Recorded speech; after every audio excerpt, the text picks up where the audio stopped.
আমাদের যে সমস্ত কর্মীদের মিথ্যা মামলা এমনকি বিধায়কদের ফাঁসানো হয়েছে, আমরা সেগুলো আইনত টেক আপ করেছি।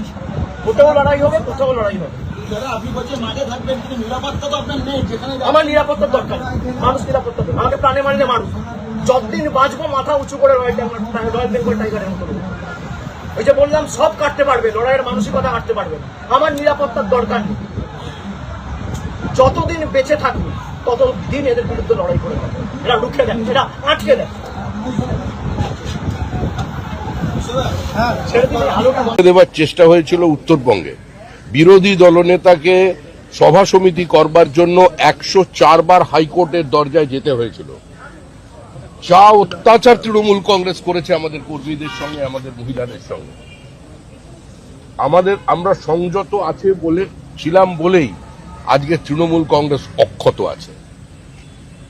মায়ের সামনে ছেলে ভাত খাচ্ছে, তাকে গুলি করে খুন, মহিলাদের মাথা ন্যাড়া করে তাদের দিয়ে থুতু চাটানো, নৈহাটিতে পুরুষকে সম্পূর্ণ বিজেপি করার অপরাধে উলঙ্গ করে তাকে থুতু ফেলে চাটানো, বিজেপির হয়ে নির্বাচনে প্রতিদ্বন্দ্বিতা করার অপরাধে 5 লক্ষ টাকা জরিমানা দিয়ে বিধায়ক পদপ্রার্থীকে তাকে বাড়ি ঢোকানো, অত্যাচার কিছু বাদ রেখেছে?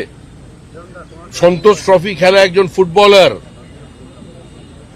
বাগবাজার অঞ্চলে থাকেন, সুইগির জিনিসপত্র সাপ্লাই করে নিজের জীবন ধারণ করে, বিজেপির বুথে বসেছিল, মা অন্যের বাড়ির গৃহ পরিচারিকা, বাবা প্যারালিসিস, একজন প্রতিভাবান ফুটবলার, তার নখগুলোকে সারাশিদি উপড়ে নেওয়া হয়েছিল।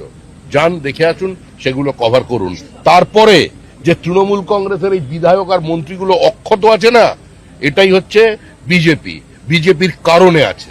আমাদের জায়গায় অন্য কেউ থাকলে, যদি তৃণমূল থাকতো, আজকের ক্ষমতায় আসতো, আজকে এখানে আমি দাঁড়িয়ে থাকতাম না, আমার 500 কর্মী খুন হয়ে যেত। আর যদি কংগ্রেস বা সিপিআইএম হতো, তাহলে আজকে যিনি বলেছেন বিবৃতি দেওয়ার অবস্থায় থাকতেন না, অনেক আগেই লিঞ্চিং এর শিকার হয়ে যেত।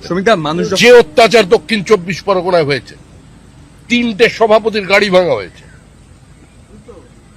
অকারণে যেভাবে মারধর করা হয়েছে মানুষকে, আমাদের ওখানকার প্রাক্তন জেলা সভাপতির কোমর চিরকালের জন্য সেটা নষ্ট করে দেওয়া হয়েছে।